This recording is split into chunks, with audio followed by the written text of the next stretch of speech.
পৃথিবীতে মানুষ দুভাগে বিভক্ত। একদল মানুষ মুসলিম, আর একদল মানুষ অমুসলিম। মুসলিমদের ভিতরে আমল ও আখলাকে শ্রেণীবিন্যাস আছে। আল্লাহ রাব্বুল আলামিন ভালো মানুষদেরকে 3 শ্রেণীতে ভাগ করেছেন। তার মধ্যে একদলকে বলছেন যালিমুল লিনাফসিহ, যারা তাদের নফসের উপরে জুলুম করে, অর্থাৎ তারা আল্লাহর ইবাদত করে পাশাপাশি কোনো নাফরমানিতে জড়িয়ে যায়, শয়তানের চক্রান্তে পড়ে নাফরমানি করে ফেলে। দ্বিতীয় শ্রেণী বলেছেন মুক্তাসিদ, যারা আল্লাহর ইবাদত করে ইবাদতে কঠোর অধ্যবসায়, নফল সিয়াম, রোজা, নফল সালাত, নফল দান সদকা এগুলি করে না, কিন্তু ফরজসমূহ যথাযথভাবে আদায় করে আর নাফরমানি থেকে বেঁচে থাকে, অন্যায় থেকে বেঁচে থাকে। এদেরকে আল্লাহ বলছেন মুক্তাসিদ, মধ্যমপন্থী। আর আরেক দলকে বলেছেন ওমিনহুম সাবিকুম বিল খায়রাত বিইذনিল্লাহ, আল্লাহর ইচ্ছায় কিছু লোক আছে যারা নেকির কাজে অগ্রগামী, প্রতিযোগী। তারা নিজেরা ফরজ আদায় করেন, নফল আদায় করেন আর অন্যায় থেকে বিরত থাকেন। এই লোকগুলিকে আল্লাহ রাব্বুল আলামিন অগ্রগামী বলেছেন, নেকির কাজে প্রতিযোগী বলেছেন। আর এদের জন্যই জান্নাতের সুসংবাদ দেওয়া হয়েছে। তো যে সমস্ত মানুষ শয়তানের ফেরেবে পড়ে নাফরমানি করে, নাফরমানি করাটা অস্বাভাবিক না, অস্বাভাবিক হচ্ছে নাফরমানিকে স্বীকার না করা।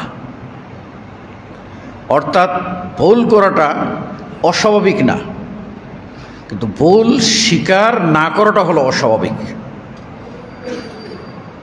যারা ভুল করে আর ভুলকে স্বীকার করে, সে মানুষের সংশোধন হওয়া সম্ভব।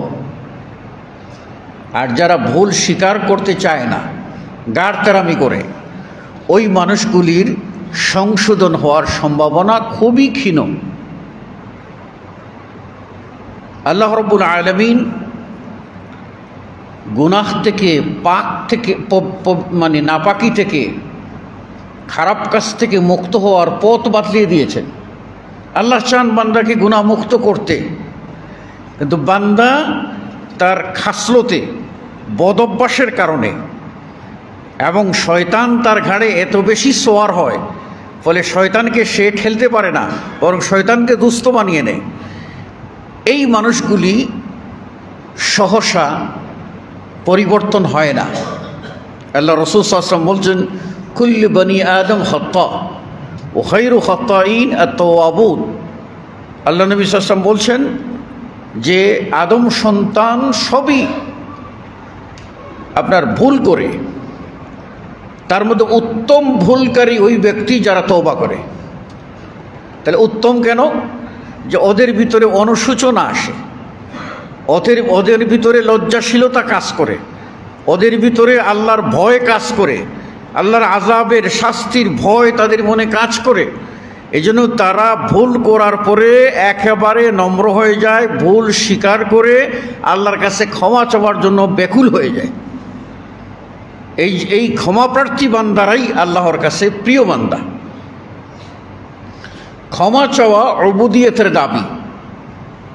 আপনি যে আব্দ, আল্লাহর গোলাম, এই গোলামির দাবি হলো প্রভুর কাছে, মালিকের কাছে ক্ষমা চাওয়া। মালিকের কাছে অপরাধ করেন আর না করেন নত হয়ে থাকা, এটাই হলো আদর্শ গোলামের কাজ। আমরা সকলেই আল্লাহর গোলাম হিসাবে সকলকেই সবসময় তওবা ও ইস্তেগফারের মধ্যে থাকতে হবে।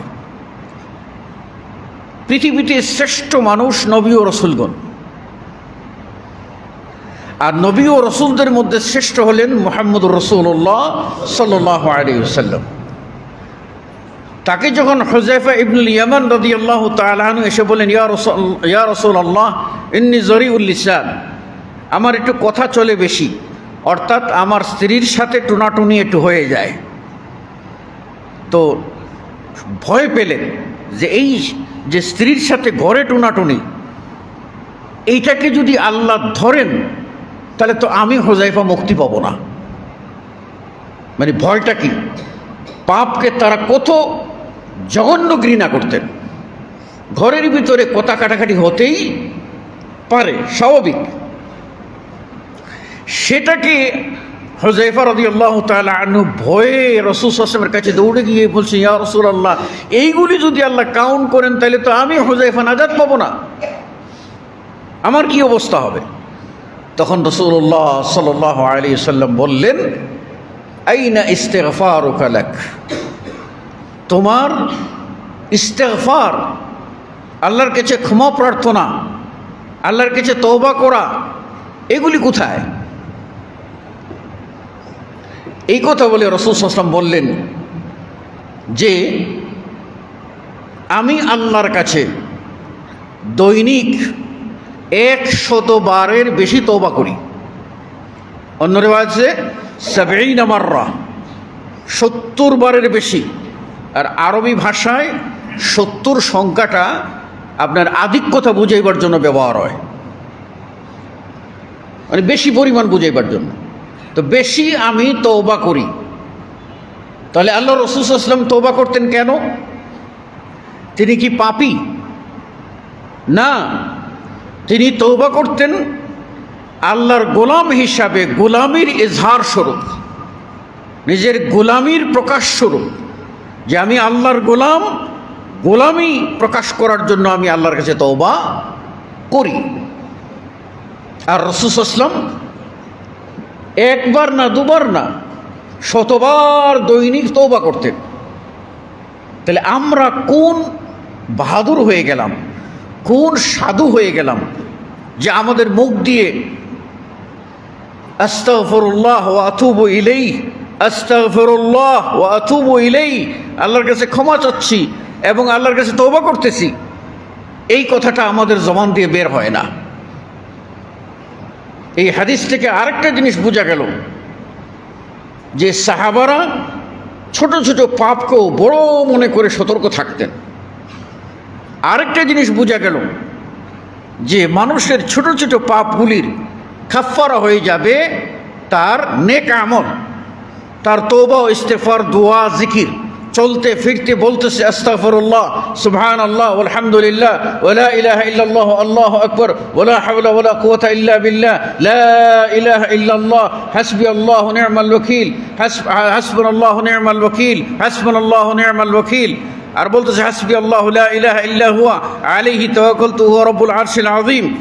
এই সবগুলি হলো এমন মেডিসিন যে অজান্তে, অসতর্কতা বশত অথবা খামখেয়ালি করে ভুল করে ফেলেছি, এইগুলির কাফারা হয়ে যাবে এই জিকির আজকারগুলি। সুবহানাল্লাহ, আল্লাহ কত দয়াবান, কত মেহেরবান, আমাদেরকে তিনি ক্ষমা করতে চান, আমাদেরকে তার কাছে নিতে চান, কিন্তু হতভাগা আমরা ঘাড়তেরামি করে দূরে থাকি।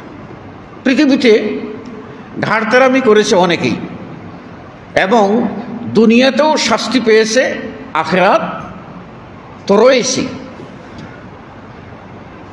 তো মানুষ যে 4 জন ঘাড়তেরা মানুষের কথা আল্লাহ রাসূল সাল্লাল্লাহু আলাইহি ওয়াসাল্লাম হাদিসের মধ্যে বলেছেন, এই 4 জন মানুষের আমলগুলি একটু বিশ্লেষণ করে দেখি আমাদের মধ্যে এই স্বভাবটা আছে কিনা।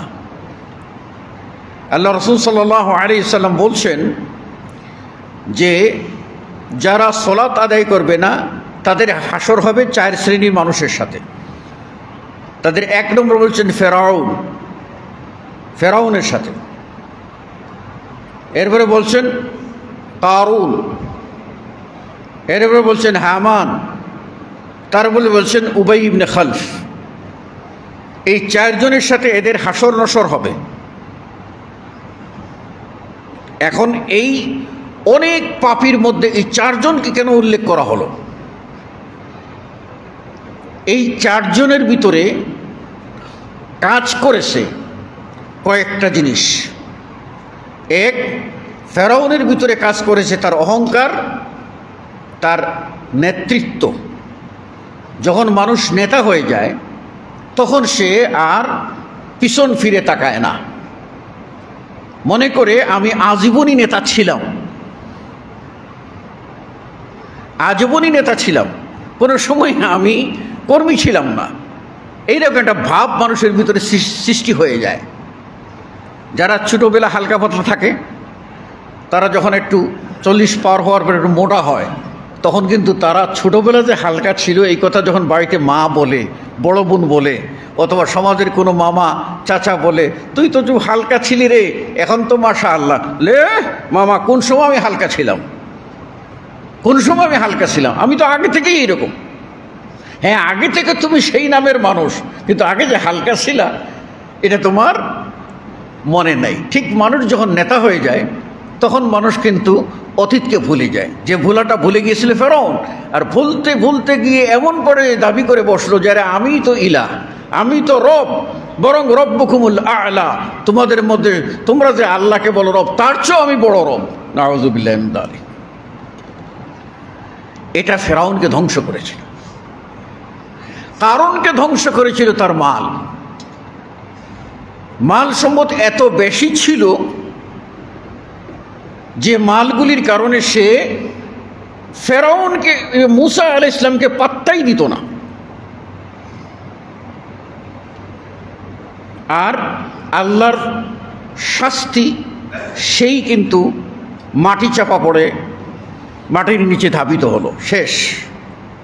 অহংকার মানুষকে কি করে, হয় তার নেতৃত্বের অহংকার, না হয় তার কিসের অহংকার, সম্পদের অহংকার। এর সাথে যুক্ত হয় মানুষের লাঠির অহংকার। যার 10টা ছেলে আছে সে মনে করে আমার সামনে আর কে আছে। এই অহংকারগুলি মানুষকে কিন্তু ধ্বংস করে।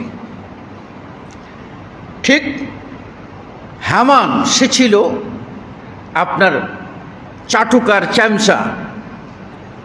এই চাটুকারিতা মানুষকে মনুষ্যত্বের নিচের দরজায় নিয়ে নামিয়ে দেয়। চাটুকারিতা এমন একটা জিনিস।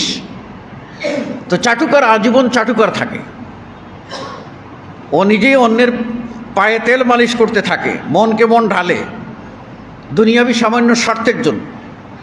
এই চাটুকার নেতৃত্বলোভী চাটুকার, এই চাটুকারই মানুষকে নির্লজ্জ করে ফেলে, বেহায়া করে ফেলে। আর আরেকটা হলো আপনার মানুষকে ব্যস্ত করে ফেলে তার ব্যবসা বাণিজ্য। চতুর্থ হলো উবাই ইবনে খালফ, মক্কার ব্যবসায়ী ছিলেন। সেই লোকটা সলাত আদায় থেকে, আল্লাহর দিকে ধাবিত হওয়া থেকে দূরে থাকতো শুধু ব্যবসার অজুহাতে। তার দোকান খোলা রাখতে হবে, তার ব্যবসা খোলা রাখতে হবে, কিসের আল্লাহর ডাক, কিসের মুয়াজ্জিনের হাইয়া আলাস সালাত, পরোয়া নাই। এইভাবে চলতো। এদের ধ্বংসের কথা আল্লাহ রাসূল সাল্লাল্লাহু আলাইহি ওয়াসাল্লাম কোরআনে, আল্লাহ নবী সাল্লাল্লাহু আলাইহি ওয়াসাল্লাম হাদিসে বলে দিয়েছেন এবং জানিয়ে দিয়েছেন, যুগ যুগ ধরে যে সমস্ত মানুষ এই আল্লাহর ইবাদত ছেড়ে দিয়ে এই নাফরমানের দিকে ধাবিত হবে, ওদের চরিত্র হবে হয় ফেরাউনের মতো, না হয় কারুনের মতো, না হয় হামানের মতো, না হয় উবাই ইবনে খালফের মতো। মারাত্মক, মারাত্মক। আমাদের সমাজে এই সমাজটা পরিবর্তন হয়ে যেত যদি সমাজের এলিট শ্রেণীর মানুষেরা পরিবর্তন হতো। এলিট শ্রেণীর মানুষ যারা সমাজে শাসন করবে, যাদের কথা সমাজের মানুষ শোনে, যাদেরকে আল্লাহ বিদ্যা বুদ্ধি দিয়েছেন, ধন দৌলত দিয়েছেন, এই মানুষগুলি শুধুমাত্র শয়তানের ধোঁকায় পড়ে, আত্মগরিমায় ফেটে পড়ে, অহংকারের কারণে তাদের এই অহংকারী মনোভাবের প্রদর্শন যদি না করতে পারে তাহলে তারা মনের দিক থেকে শান্তি পায় না। এই কারণে তারা কি করে, নামাজও পড়ে, রোজাও রাখে, মদও খায়, জুয়াও মাঝে মধ্যে খেলে, এবং নাচ গান, নর্তকী নাচানো, এই সমস্তর পেছনে লেগে পড়ে। আর ভালো মানুষ সমাজের গিয়ে দেখবেন কেন এইগুলিতে জড়িয়ে পড়ে। কারণ নিরীহ মানুষেরা যাদের টাকা নাই তারা এগুলি করবে না। আমরা হাজারবার বলি মানুষ নসিহত শোনে না, গাদ্দারি করে। তার পিছনে কারণটাই হচ্ছে তার সামাজিক আত্মমর্যাদার অহংকার, আর তার মানে কর্তৃত্ব, নেতৃত্ব, অর্থের মানে অহংকার, এটাই হলো তার কাছে বড়। সেই বড় হওয়ার কারণে সে কি করে, এই পাপগুলিকে কিছুই মনে করে না। আর এর জন্য দায়ী সমাজের আমরা কিরম দায়ী, যে ওই লোকগুলি আমাদেরকে যখন দাওয়াত দেয়, আমাদেরকে যখন খাওয়ায়, আমাদেরকে যখন পড়ায়, আমাদেরকে সম্মান করে, আমাদেরকে কোনো অনুষ্ঠানে দাওয়াত দেয়, তখন আমরা জেনে শুনেও আমরা খাওয়ার লোভে ওই অন্যায়কারীকে সাপোর্ট করে চলি। আচ্ছা ধরুন তো, একজন মানুষ 40 করতেছে, 40 তো বেদাত। মানুষ মৃত্যুর পরে 40 দিনে খাওয়ানো বেদাত না? বেদাত। এই খাওয়াটা কি? হারাম। সবাই জানলেন, জানার পরে দেখলেন যে এমন বড় লোকের আয়োজন, যে আয়োজনে একটা মুরগির রান তো না, একটা আস্ত খাসির রান পাবো, ঠিক আছে? তো এই লোভ সামলায় কে জোরে? তখন আমরা ওই কি করে ফাঁকে ফুঁকে গিয়ে এই 40 খাইয়ে আসি। তখন ও কি সাহস পেয়ে যায়, বলে তা আমারই তো সমাজের লোক, অন্যায় করলেও এরা যখন আমারটাকে সাড়া দেয় তাহলে আর কোনো অসুবিধা নেই। সবাই যদি বলতো না ওই অন্যায় খাওয়া আমরা খাবো না, একদিন সেগুলি নিয়ে সে হয় নদীতে ফেলতো, না হয় এতিমখানায় ফেলতো, তারপরে তওবা করে সংশোধন হয়ে যেত। যে বিয়েতে গান বাদ্য হয়, সেই বিয়ে অনুষ্ঠান যদি সমাজের সব মানুষ বর্জন করত, বলতো যে না এই অন্যায় করেছে, এই অন্যায়কারী, একে আমরা সাপোর্ট করব না, সাথে সাথেই ওই মানুষটা বেইজ্জতি হতো, অসম্মানিত হতো, অপদস্থ হতো, এবং সে তার এই বিরাট আয়োজন, 1000 মানুষের জন্য আয়োজন, সব আয়োজন হয় ফেলে দিত, গরিব মিসকিনকে বন্ধ করে দিত, এতিমখানায় দিয়ে আসতো, আর মনে মনে গিয়ে বলতো আমি অন্যায়টা কেন করেছি, আর করব না। তাহলে দোষ আমাদের উভয় পক্ষের আছে। এই জন্য আমাদেরকে সতর্ক সাবধান হতে হবে। আমি ইনক্লুড করে নিজেকে বলছি যে আমাদেরকে সতর্ক সাবধান হতে হবে, অন্যায়কে অন্যায় বলতেই হবে, এবং অন্যায়ের মৌন প্রতিবাদ আমি যাব না। বাস আস্তে আস্তে অন্যায় থেকে আমরা দূরে থাকতে পারবো, সমাজ পরিবর্তন সম্ভব। আর এই ক্ষেত্রে আমাদের প্রত্যেকেরই খেয়াল করতে হবে যে অহংকার পতনের মূল। টাকা পয়সার অহংকার মানুষকে আসমানে তুলে দেয়, কিন্তু এই টাকা পয়সা দিয়ে কি মানুষকে বাঁচিয়ে রাখতে পেরেছে? কেউ কি বাঁচিয়ে রাখতে পেরেছে? যে কেরে স্ট্রোক করে মারা গেল, কই তাকে তো ধরে রাখতে পারলো না। হার্ট অ্যাটাক করে মারা গেল, তাকে তো কেউ ধরে রাখতে পারলো না। বাড়ি গাড়ি সহায় সম্পত্তি সব কিছুই আপনার থেকে গেল, মানুষ নাই।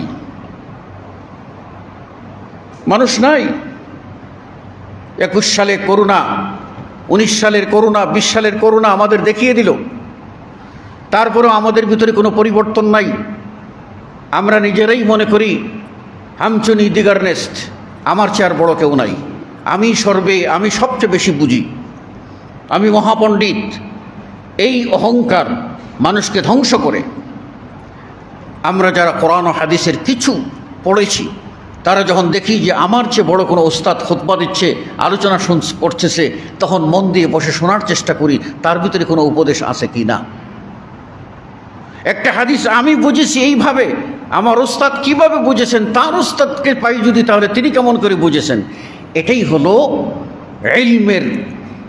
ইলম অর্জনের একটা মাধ্যম। আমরা সেগুলির প্রতি খেয়াল করি না। মুসল্লিয়ানে কেরাম, আসুন যে বিষয়টি আলোচনা করার ছিল সেটি হলো এই যে সামনে আসতেছে জিলহজ মাস, চন্দ্র মাসের 12তম মাস, বৎসর পূর্তির মাস। এই জিলহজ মাস অত্যন্ত ফজিলতপূর্ণ মাস।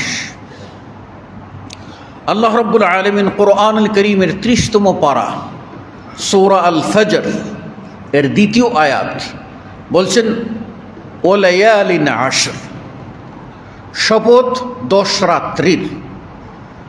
সমস্ত মুফাসসির একমত যে এই 10 রাত্রি দ্বারা জিলহজ্জের প্রথম 10 দিবারাত্রকে বোঝানো হয়েছে, মানে 10 দিন। রাত আগে আসে বলে রাতকে আগে নাম নেওয়া হয়েছে। উদ্দেশ্য হলো জিলহজ মাসের প্রথম দশক। এটি অত্যন্ত ফজিলতপূর্ণ, যে ফজিলত সম্পর্কে আল্লাহ রাব্বুল আলামিন অন্যত্র বলেছেন যে ওয়াজকুরুল্লাহ ফি আইয়ামিন মা'লুমাত, নির্ধারিত দিনসমূহে তোমরা আল্লাহর জিকির করো। এই আয়াতের তাফসিরেও মুফাসসিরিন বলেছেন এর দ্বারা হলো জিলহজ মাসের প্রথম এই 10 দিনকে বোঝানো হয়েছে। এই 10 দিনের ফজিলত সম্পর্কে সহিহ বুখারীতে রয়েছে হাদিস। আব্দুল্লাহ ইবনে আব্বাস রাদিয়াল্লাহু আনহুমা বর্ণনা করেন, রাসূলুল্লাহ সাল্লাল্লাহু আলাইহি ওয়াসাল্লাম বলেন, মা মিন আইয়ামিন আল আমালুস সালিহু ফীহিন্না আহাব্বু ইলাল্লাহ, যে আল্লাহ নবী বলেন এমন কোনো দিন নাই যে দিনের আমলগুলি আল্লাহর কাছে সবচেয়ে বেশি প্রিয়। এমন কোনো দিন নাই। তাহলে এমন কোনো দিনই নাই, এমন কোনো রাত নাই যে রাতের দিনের আমল আল্লাহর কাছে সবচেয়ে প্রিয়। তাহলে আল্লাহর কাছে প্রিয় কোনো আমল নাই, তাই না? ইল্লা আছে কোন দিন? জিলহজ মাসের প্রথম 10 দিন। তাহলে বোঝা গেল জিলহজ মাসের প্রথম 10 দিনের সমান কোনো আমল নাই যে আমল আল্লাহর কাছে সবচেয়ে বেশি প্রিয়। তাহলে আল্লাহর কাছে সবচেয়ে বেশি প্রিয় আমল হলো জিলহজ মাসের 10 দিনের আমল। তখন সাহাবারা জিজ্ঞাসা করলেন, ওয়ালাল জিহাদু ফি সাবিলিল্লাহ, হে আল্লাহর রাসূল সাল্লাল্লাহু আলাইহি ওয়াসাল্লাম, আল্লাহর পথে জিহাদ কত মর্যাদার। জিহাদ মানেই তো জান্নাত, শাহাদত মানেই তো আপনার কবরের আযাব, রক্ত জমিনে গড়িয়ে পড়ার সাথে সাথেই কবরের আযাব মাফ, কবরের কঠিন সওয়াল জবাব সব কিছু সহজ, এবং সেখানে তাদের জন্য জান্নাতের সুঘ্রাণ, এবং তাদের মর্যাদা এতই, সাধারণ মানুষেরা 70টা হুর পাবে, ওরা পাবে 72টা হুর পাবে। কিয়ামতের মাঠে তারা উঠবে, তাদের শরীর থেকে সে রক্ত বের হয়েছে আর মিশকে আম্বরের সুগন্ধির চেয়েও সেই সুগন্ধিটা বেশি হবে। তাহলে এত মর্যাদার ইবাদত হলো জিহাদ ফি সাবিলিল্লাহ। সেটাও কি সে কেউ যদি জিহাদ করে ফি সাবিলিল্লাহ করে, এটা কি মর্যাদাবান হবে না? সব আল্লাহর কাছে পছন্দ হবে না? আল্লাহ বলেন না, জিহাদও আল্লাহর পথে জিহাদ এটাও এই 10 দিনের আমলের চেয়ে উত্তম না। এই 10 দিনের আমল এমন পছন্দের আল্লাহর, যার সাথে অন্য কোনো দিনের তুলনা হয় না, অন্য কোনো কাজ বিশিষ্ট আমল যেমন জিহাদের মতো আমল তারও তুলনা হয় না। তবে রাসূল সাল্লাল্লাহু আলাইহি ওয়াসাল্লাম বললেন, ইল্লা রাজুলুন খারাজা বিনাফসিহি ওয়া মালি, তবে হ্যাঁ ওই মুজাহিদের মর্যাদা বেশি হতে পারে, মানে ওই মুজাহিদের আমল আল্লাহর কাছে অধিক পছন্দ হইতে পারে এই 10 দিনের চেয়ে। কোন মুজাহিদ? খারাজা বিনাফসিহি ওয়া মালি, যে তার জীবন এবং সম্পদ নিয়ে আল্লাহর রাস্তায় বের হয়ে গেছে, ফালাম ইয়ারজি বিযালিকা মিন শাই, সে জান ও মাল কোনোটা নিয়ে ফিরে আসে নাই। জানও আল্লাহর রাস্তায় কুরবানি করেছে, মালও আল্লাহর রাস্তায় কুরবানি করে দিয়েছে। ওই ব্যক্তির আমলটা আল্লাহর কাছে পছন্দ হতে পারে। নতুবা জিহাদে গেলাম, গাজী হয়ে ফিরে আসলাম, এটাও এই সওয়াব আর এই আমল জিলহজ্জের প্রথম 10 দিনের আমলের সমান হতে পারে না। তাহলে স্পষ্ট বুঝলাম জিলহজ্জের প্রথম 10 দিনের আমল সবচেয়ে বেশি ফজিলতপূর্ণ। এই ফজিলতপূর্ণ আমলের মধ্যে আমরা কি কি কাজ করতে পারি? 1 নম্বর, চাঁদ দেখব। আমরা চাঁদ দেখার এই আগ্রহটা ইদানিং কমিয়ে দিয়েছি। আধুনিক তথ্য প্রবাহের যুগে, ডিজিটাল যুগে আমরা এখন যন্ত্র নির্ভর হয়ে পড়েছি। প্রকৃতি নির্ভর যেটা ছিল, আমরা চাঁদ দেখতাম, সেই চাঁদ দেখ এখন আর আমাদের ভিতরে সেই আগ্রহ নাই। প্রত্যেকেই মিডিয়ার কাছে বসে থাকি যে সংবাদ তো একটা আসবেই, তাই না? নিজের ঘরে বসে আরাম করি, এসি দিয়ে বসে থাকি, চাঁদ দেখার সেই শখটা আমাদের ভিতরে নাই। চাঁদ দেখব, চাঁদ দেখা সুন্নত। আল্লাহ নবী সাল্লাল্লাহু আলাইহি ওয়াসাল্লাম চাঁদ দেখেছেন, সাহাবায়ে কেরাম চাঁদ দেখেছেন। আর চাঁদ দেখে একটা দোয়া পড়তে হয়, আমার মনে হয় যে 99% মানুষই জানে না। চাঁদই দেখা নাই, দোয়া আবার কিসের? তাহলে এই প্রথমটাই আমরা মাইর খেয়ে গেলাম। জিলহজ মাসের চাঁদ দেখব এবং এই স্বল্প টাইমের ভিতরে দোয়াটা শিখে নেব। আল্লাহুম্মা আহিল্লাহু আলাইনা বিল আমনি ওয়াল ঈমানি ওয়াস সালামাতি ওয়াল ইসলামি ওয়াত তাওফীকি লিমা তুহিব্বু ওয়া তারদা রাব্বি ওয়া রাব্বুকাল্লাহ। মুখস্থ আছে কারো দোয়া? আমাদের মুখস্থ নাই, ব্যাংকে টাকা আছে, মুখস্থ নাই, সবই আছে, এগুলিতে নাই। 1 নম্বর, চাঁদ দেখব, দোয়াটা মুখস্থ করে নেব এবং দোয়াটা পাঠ করব। 2 নম্বর, চাঁদ দেখার আগেই যে কাজটি আমাদের করণীয়, যারা আমরা কোরবানি দেব তারা সকলেই নখ চুল যার যা কাটে ফেলা দরকার, অবাঞ্ছিত পশম হোক আর বাঞ্ছিত যেটুকু কাটতে হয় সেটুকু সব পরিষ্কার করে ফেলব। কেননা আল্লাহ রাসূল সাল্লাল্লাহু আলাইহি ওয়াসাল্লাম বলছেন, মান আরাদা আন ইউযাহি ফালা ইয়াখুয মিন আশআরিহি ওয়া আযফারিহি শাইআন হাত্তা ইউযাহিয়া। একজন মানুষ কোরবানি নিয়ত করেছে, সেই লোক যেন চাঁদ দেখা থেকে কোরবানি করা পর্যন্ত, চাঁদ দেখা থেকে কোরবানি করা পর্যন্ত সে যেন তার চুল নখ না কাটে। যদি আপনি এই কাজটা করেন তাহলে কি হবে? একটা সুন্নত আমল করলেন। এই সুন্নত আমলের ফজিলত কি? ফজিলত কি? অন্য সময়ের সুন্নত, একটা সুন্নত আমল করলে 1 নেকি, একটা সুন্নত আমল করলে আল্লাহ রাব্বুল আলামিন এটাকে 10 গুণ বাড়িয়ে দেবেন।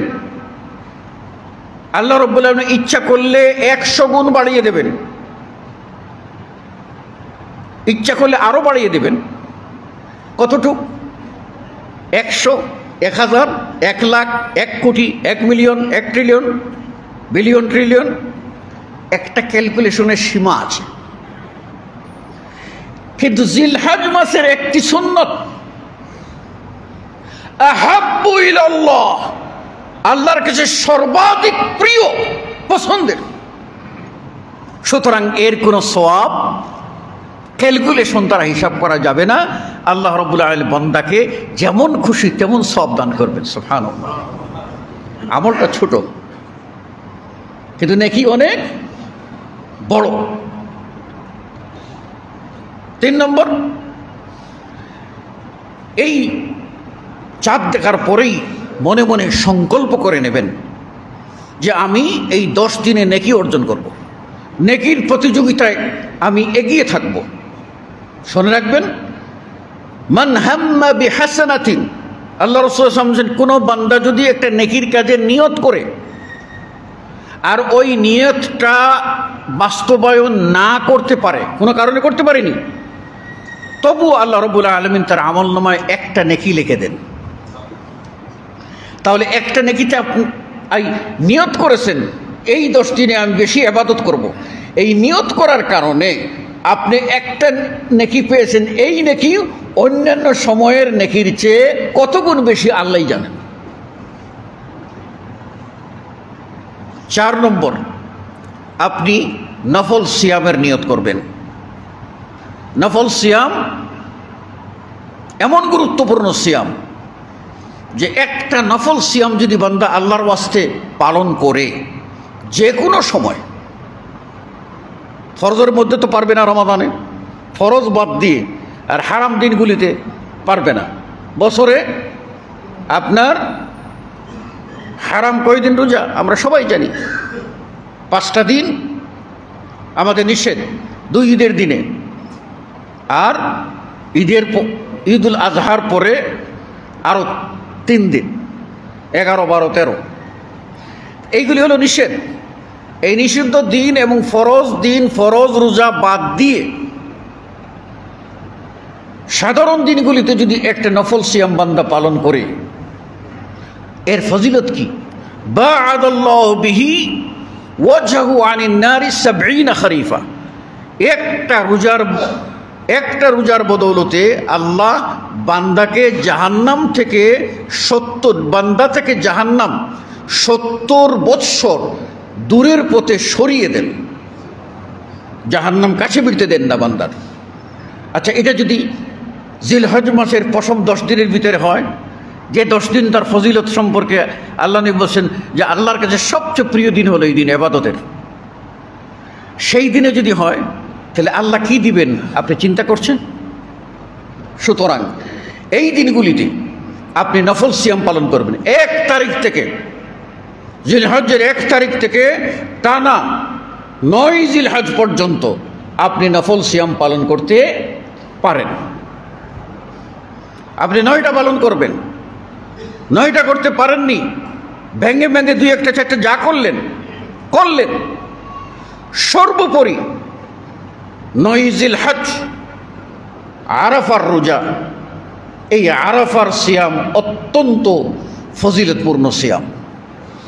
আল্লাহ নবী সাল্লাল্লাহু আলাইহি ওয়াসাল্লাম বলেছেন, আহতাসিবু ইনদাল্লাহ আন ইউকাফিরা সানাতাল মাদিয়াতা।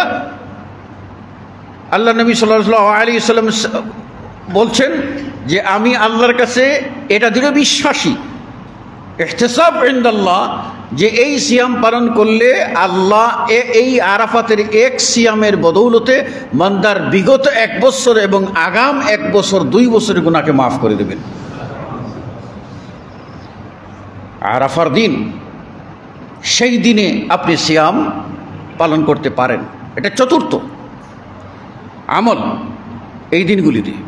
5ম নম্বর, আপনি এর ভিতরে দান ও সদকাকে করতে পারেন, দান সদকা। কারণ অন্য সময় দান করিলে আল্লাহ বলেন, মাসালুল্লাযীনা ইউনফিকুনা ফী সাবিলিল্লাহি কামাসালি হাববাতিন আনবাতাত 7 সানাবিলা ফী কুল্লি সুমবুলাতিন মিয়াতু হাব্বা ওয়াল্লাহু ইউযাইফু লিমান ইয়াশা। আল্লাহ উদাহরণ দিয়েছেন আল্লাহর রাস্তায় দান করার। বলছেন যে একটা গমের বীজ, একটা ধানের চারা লাগাইলে 1টা গাছ হয়, এর থেকে 60টা ডাল হয়। 1 গুছা দানে, একটা ধান থেকে 60টা হয়, আর 7টা শীষ দিই। ও ফি কুল্লি সুমবুলাতিন মিয়াতু হাব্বা, প্রত্যেক শীষে থাকে 100টি করে ধান। তাহলে 7টা শীষে 700। আপনি একটা ধান থেকে আল্লাহ আপনাকে কতটা দিচ্ছে? 700 দান দিচ্ছে। আপনি যখন বীজতলায় বীজ ফেলতে যান, তখন কয় ট্রাক ধান নিয়ে বীজ ফেলতে যান? কয় ট্রাক? আপনি তো যান হাতে করে একটু উঠাইয়া কয়েক কেজি ধান মাত্র। আর যখন ধান পাকে আর কাটেন, তখন কি দিয়ে নিয়ে আসেন? এই হাতে করে এরকম করে নিয়ে আসেন? এটা চিন্তা করেন না। আপনি হাতে করে কয়েকটা বীজ নিয়ে গেছেন, আর ধান পাকছে, আপনি কাইটা আনতেছেন। গরুর গাড়ি লাগে, আপনার ট্রাক লাগে, না পাইলে একটা ঠেলা গাড়িও লাগে, নাইলে 10-20 জন কর্মচারী লাগে। আল্লাহু আকবার, যায়ফু লিমান ইয়াশা। আল্লাহ কি বাড়িয়ে দেন খবর রাখছি আমরা। সুতরাং যদি অন্য সময়ে দান করলে 1টি টাকায় 100 থেকে 700 গুণ নেকি হয়। আর এই জিলহজ্জের প্রথম 10 দিন, যে দিনগুলি আল্লাহর কাছে সবচেয়ে প্রিয়, সেই প্রিয় দিনে প্রিয় আমলটা যদি আপনি করেন তাহলে কত গুণ নেকি পাবেন। সুবহানাল্লাহ। আপনি বলবেন আমার তো টাকা পয়সা নাই, আমি দান করব কি করে, দান করব কি করে। সমাজে একটা কথা আছে, মৌলবীরা মিলাদ খায়, নিজের বাড়িতে মিলাদ পড়ায় না। কথা সমাজে চালু আছে না, মৌলবীরা মিলাদ খায়, হ্যাঁ, নিজের বাড়িতে মিলাদ পড়ায় না। মৌলবীরা দান কালেকশন করে, নিজেরা দান করে না। এখন আর ওই যুগ নাই, ওই রকম মৌলবীও নাই। মৌলবীরাও দান করে, তাদেরও জাহান্নাম থেকে মুক্তির আশা আছে। কোথায় দান করে, কীভাবে দান করে, এটি খবর নিয়ে দেখবেন। প্রসঙ্গত যেটা বললাম, আপনার কাছে কিচ্ছু নাই, অল্প অল্প টাকা, আপনি অল্পকে অল্প মনে করবেন না। হৃদয় উজাড় করে আপনি 10টি টাকা দান করেন, আরেকজন 10 কোটি দান করেছে, দুজনের নিয়ত আল্লাহ রাব্বুল আলামিন হয়তোবা আপনার নিয়তের বিশুদ্ধতার কারণে এই 10 টাকাকে 10 কোটির উপরে প্রাধান্য দিয়েছে। এটার দলিল দেখেন না। আল্লাহ নবী সাল্লাল্লাহু আলাইহি ওয়াসাল্লাম তাবুকের যুদ্ধের জন্য ডাক দিলেন, কে কি নিয়ে আসবে। তখন ওমর রাদিয়াল্লাহু চিন্তা করলেন, আবু বকর তো সব দান করতে করতে এখানে গরিব হয়ে গেছে, কিচ্ছুই নাই, কি দেবে আবু বকর, তা আমি এখন একটু বেশি নিয়ে আসি। ওমর রাদিয়াল্লাহু আনহু বললেন, আজকে আমি জিতবো। মানে তারা কিসের প্রতিযোগিতা করতেন? নেকির প্রতিযোগিতা। আজকে আমি আবু বকরকে পিছনে ফেলবো, আমি জিতবই। সম্পত্তির অর্ধেক তিনি নিয়ে আল্লাহ রাসূল সাল্লাল্লাহু আলাইহি ওয়াসাল্লামের কাছে হাজির। আবু বকর রাদিয়াল্লাহু তাআলা আনহু একটা গামছায় করে যা কিছু পাইছেন পোটলা বেঁধে এটা নিয়ে এসে, ছোট্ট একটা পোটলা নিয়ে হাজির। আল্লাহ নবী জিজ্ঞেস করলেন, ওমর কি আনছো আর কি রাখছো? বলে, ইয়া রাসূলুল্লাহ, অর্ধেক সম্পত্তি নিয়ে আইছি আর অর্ধেক রাইখে আইছি। ওমর আবু বকরকে জিজ্ঞেস করলেন, আবু বকর তুমি কি আনছো আর কি রেখে আসছো? ইয়া রাসূলুল্লাহ, ঘরে যা কিছু ছিল কাঁচাইয়া কুচাইয়া সব কিছু নিয়ে আসছি। বলে, ঘরে কাকে রেখে আসছিল? আল্লাহ আল্লাহ রসুলকে রেখে আসছি। আল্লাহ নবী সাল্লাল্লাহু আলাইহি ওয়াসাল্লাম বললেন, আজকের দিনে যদি বিজয়ী হয়ে থাকে তাহলে আবু বকর বিজয়ী। কথাটা ক্লিয়ার না? কথাটা ক্লিয়ার। আপনার সাধ্য আছে 10 টাকা দেওয়ার, দেন। আপনি ফকির গরিব ভিক্ষা করেন, আপনি 10 জনের কাছে ভিক্ষা করে 500 টাকা কামাইছেন, ওর মধ্যে থেকে 5টি টাকা দান করেন না কেন? 5টি টাকা দান করেন। এই দান অত্যন্ত গুরুত্বপূর্ণ, এই দান করবেন। 6 নম্বর, এর মধ্যে বেশি বেশি করে তওবা ও ইস্তেগফার করবেন। সব সময় জবান যেন আপনার তওবা ও ইস্তেগফার দ্বারা তাজা থাকে। উঠতে বসতে সব সময় আপনি সুবহানাল্লাহ আলহামদুলিল্লাহ লা ইলাহা ইল্লাল্লাহ আল্লাহু আকবার আস্তাগফিরুল্লাহ আস্তাগফিরুল্লাহ বলুন তো। এগুলি কঠিন? এগুলি কঠিন না, প্রত্যেকেই জানেন আপনারা। এগুলি সব সময় আপনি করতে থাকবেন। 7 নম্বর, আপনি সব সময় সকল প্রকার গুনাহ থেকে মুক্ত থাকার সংকল্প করবেন। আপনার হাত নিয়ন্ত্রণ থাকবে, হাত দ্বারা কোনো মুসলিমকে কষ্ট দেবেন না। আপনার জবান বন্ধ রাখবেন, জবান দ্বারা কোনো মুসলিমকে কষ্ট দেবেন না। আপনি পাপ থেকে বিরত থাকাই হচ্ছে চ্যালেঞ্জ। যদি আপনি পাপ থেকে বিরত থাকতে পারেন, নেকি কম হলেও আল্লাহ রাব্বুল আলামিন আপনাকে পার করে দেবে। আপনি হলেন মুক্তাসিদ, আল্লাহর কাছে মধ্যম প্রকৃতির বান্দা, সেই সুযোগ আপনি পাবেন। কেন আমরা একটু চ্যালেঞ্জ নিতে পারি না যে আমরা একটু পাপ থেকে বিরত থাকার চেষ্টা করব? আমি আপনাদের উদাহরণ দিয়ে সবসময় বলি, সময় কমে গেছে আর বলবো না। উদাহরণ দিয়ে সবসময় একটা কথা বলি, আপনার প্রতিবেশী আপনাকে কি সাহায্য করলো, প্রতিবেশী আপনার কি সাহায্য করলো, এইটার চেয়ে সবচেয়ে বেশি আপনার চাওয়া থাকবে ওই প্রতিবেশী আপনার কোনো ক্ষতি করে কিনা। প্রতিবেশী যদি আপনাকে 1 লাখ টাকা মাসে দেয় আর প্রতিদিন রাস্তায় বের হওয়ার সময় রাস্তার মধ্যে পানি ফেলে দেয়, তাতে হুচট খাইয়ে আপনি কোমর ভাঙেন, অথবা কাঁটা ফেলে দেয়, কাঁটা বিদ্ধ হয়ে আপনি ছটফট করেন, অথবা 10টা গালি দেয়, অথবা তার এসির যে মানে ইয়েটা গরম হাওয়াটা আপনার দিকে ঠেলে দেয়, তাহলে কি? ঘর থেকে যে ময়লা আছে ময়লাগুলি আপনার দরজার সামনে ফেলে দেন, তখন আপনি বলবেন ওই গ্রাম দেশে কথা বলে মানে ভাই মাফসাই কুত্তা সামালো, ভিক্ষার দরকার নাই, কুত্তা সামালো। ঠিক ওই টাকার চেয়ে আপনার কাছে সবচেয়ে বড় হবে ওর কাছ থেকে নিরাপত্তা। ঠিক আল্লাহর কাছে ওই রকম যত নেকি করবেন তার চেয়ে বেশি হলো আপনি অন্যায় থেকে বিরত থাকছেন কিনা। অন্যায় থেকে বিরত থাকলে আপনি মুক্তি পাবেন। 8 নম্বরে বলে আমি শেষ করছি, আপনারা সব সময় আপনার নিয়ত রাখবেন সকলেই যেন ঈদটা সুন্নত মোতাবেক আদায় করতে পারেন এবং সামর্থ্যবান যারা তারা কোরবানি দিতে পারেন। আল্লাহ রাব্বুল আলামিন আমাদের সকলকে এই দিনগুলি যেগুলি আসতেছে আমাদের জন্য আল্লাহর প্রিয় দিন, এবাদত আল্লাহর কাছে পছন্দের এবাদতের দিন, সেই দিনগুলিতে ভালো ভালো এবাদত করার এবং এবাদতের প্রতিযোগিতায় এগিয়ে আসার তৌফিক আল্লাহ আমাদের সকলকে দান করুন। আমিন। আকুলু কওলি হাযা আস্তাগফিরুল্লাহ লি ওয়া লাকুম ওয়া লিসাইরিল মুসলিমিন।